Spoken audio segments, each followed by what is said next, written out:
Hey, it's your boy Juice here with another episode of Juice Jones Creates. Sorry I've been gone for so long. Had to take some time for the month of January. So, let me explain why I've been gone. I've been batching content since about October, November, and it's ironic that batching content is now the buzzword across a lot of platforms that are telling folks how to create content, make it easier on yourself, plan ahead, and how to distribute whatever you're creating. And let's talk about the pros and cons of batching content. So, pro of batching content means you'll always have content to provide no matter what. And that's great because you get to sit down, look at the ideas longer, flush out what's the point of a lot of the interviews that you're putting out, if it's an interview or an idea, and you get to sit with yourself and what you've created and figure out, how do I want to frame what I am giving to the public or to my community and niche in general. The con of batching content is, depending on your strategy, there's so much writing. So for example, for the year of 2022, I am spreading my content across all 5 social media platforms. So Instagram, Twitter, TikTok, YouTube, and now Facebook is in the chat. So a bit about myself. Since I got out of college in about 2012, I stopped using Facebook. I gave it a break because I was working out to try out for NFL teams. I didn't want any distractions. And back then, the simpler platforms were Instagram and Twitter. I could go on, have a quick chat, keep it moving. I didn't have to follow up. It wasn't long form conversations unless people hit your DMs, then it would be like that. Fast forward to today, Instagram has purchased no, not Instagram. Facebook has purchased Instagram, and Instagram has become so much more business that when it comes to creating content and building a community, it's very hard to fight against these 3 things. Promotions, in terms of what companies are paying to be a part of your niche, to be in front of you when it comes to strolling through the timeline. So what this creates is a disconnect between you and the homies that you're looking forward to seeing. Number 2, the algorithm. When it comes to the algorithm, there's a bunch of different factors, specifically when it comes to Instagram, that you don't know who you're going to get. So you may have someone whose post you like 5 months ago all of a sudden appear in front of you, but as you scroll down, you don't see a lot of the folks that you want to pay attention on what do they have going on. So for example, when it comes to my platform, mental health is my main platform that I've been building out since about 2019. But I don't get a lot of folks from the wellness community in terms of yoga and spiritual sound bowls. I don't get a lot of the therapists that I'd like to follow to see what are they talking about, what's their focus for this month, especially beginning of 2022, or where's everybody looking to go, or where are they looking to take everyone who is their followership. And 3, which is actually the most fascinating, is you just don't know what bag of beans you're going to get for the day when you log on to a certain platform. So when I say bag of beans, I'm talking about when I post my content, who will see my content. So the people who are following me when it comes to mental health and wellness, or just straight advice and very factual quotes or things that they can relate to within their life, are the people who are following me for this content, and what I'm creating is my content getting to them. So what's the ceiling? So there's the system that you could pay to promote, but when it comes to my niche and reaching out to that niche, I shouldn't have to pay to promote the content if they're following me for the niche. So I usually don't tell people to turn on their notifications, because since I deal with mental health awareness when it comes to depression and anxiety, sometimes the notifications could be too much if your notifications are turned on for more than one platform. So there's like a double-edged sword there.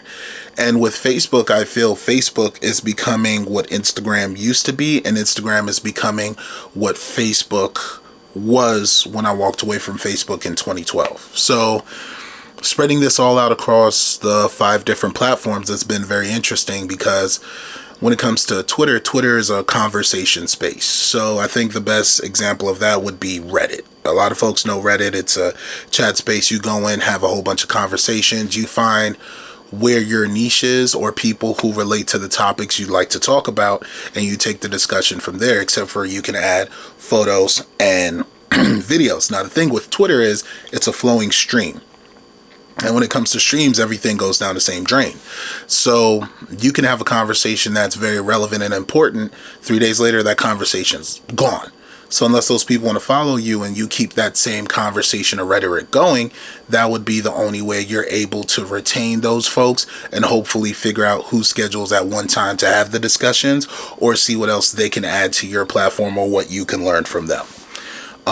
TikTok is just the engine that you got to feed regardless. Just shovel coal in there and it'll burn it up, and the people who follow you will let you know what's going on. So what I've noticed when it comes to TikTok is, post a video, I'm guaranteed about 10 to 20 likes, and I'm guaranteed about close to 150 to 200 views, which lets me know they just want you to post something, and if it relates to them, they will comment. If not, they will at least pay attention to what you have going on. So a lot of the content that I provide is longer form content, so conversations that, if you look around my YouTube, conversations can range from about 10 minutes to about a half hour. In certain cases, 45 minutes. And what I've been doing to stretch the conversations is releasing conversations in 2 parts. So whatever interview I have, you have part 1 week and part 2 the other week. But what I'm going to start doing is breaking down those conversations into 3 parts per week. So you're going to have conversation part 1. It's going to be 1, 2, 3 conversations. So it's easier bites, more of a focus if anybody wants to have a discussion. And it also gives my consumers and the people that are following me, or the people who come across my page, more of a choice to say, okay, I only have 10 minutes today. What is Juice or this guy I don't know going to provide? And do I want to give ADHD, depression, or anxiety and this talk a chance? So outside of just the production and everything else that I'm working on, it's how quickly can I give them what they're looking for and provide something that they want to come back for. So that's what the month of January has been, exploring all 5 of those platforms. And Facebook, I haven't tapped in there yet. What I'd like to do, or what I'm going to do, is erase a whole bunch of who I was before, college-wise, and give them more who I am now and what doesn't relate to the content. Because 10 years, you're a totally different person. You've had different experiences. As much as they have this idea of who you were, the point is to have them catch up to who you are now without making that experience too jarring. So it's been very fascinating for the month of January. I think between all the platforms that I've posted, I've released a little bit under 60 videos worth of visual content for the month of January. And what I'm going to be working on next is, how do I separate the content that I spread out across the platforms so everyone isn't getting the same thing? And if you see what I'm doing on Twitter and you come across what I'm doing on Instagram, you feel, okay, these are 2 separate pieces of visual content, but for the same day. Also, the post for my Get Home Safe page is where we house Mental Health Monday, versus the If You Build It page, which is the page about business relationships. So Get Home Safe is about mental health when it comes to ADHD, depression, anxiety. If You Build It is about business. How did the business start? What are the in-betweens of the business? How important are the relationships for the business itself? And how do you continue to grow the business as is while balancing the relationships? And at some point touching on the financials of a situation or the concepts itself. So it's just been, January was a hard month. Right now, I think this video is being shot on the 26th. I'm probably going to drop it tonight. And within 26 days to drop about 60 videos, a couple of photos here and there. Most of the content I've done is actually shot content, like within my room or the house itself. The interviews, the sit downs, working with my editor, Marcus, bless his heart, he's done an amazing job. And trying to figure out, in 2023, what are the 3 platforms I'm going to focus on?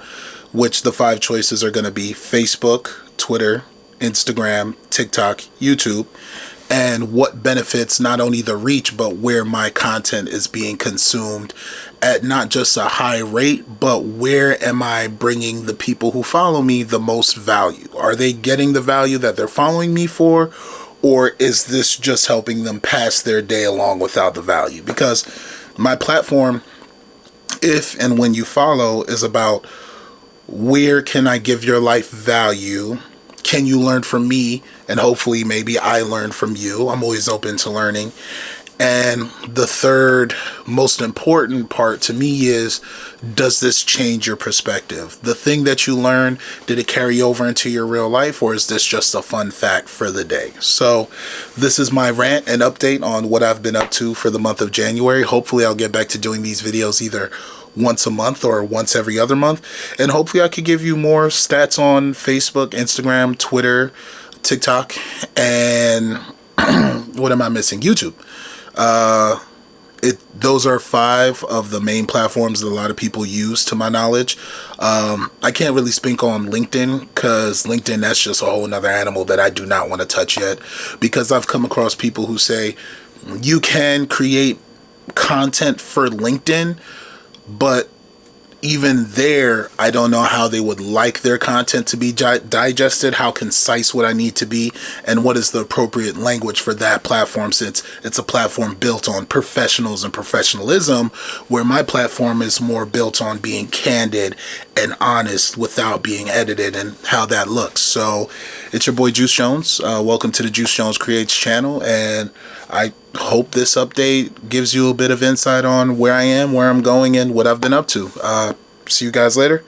Yeah, I got another post coming up tomorrow. 365 posts for the whole year. So I'll see you guys later. Peace.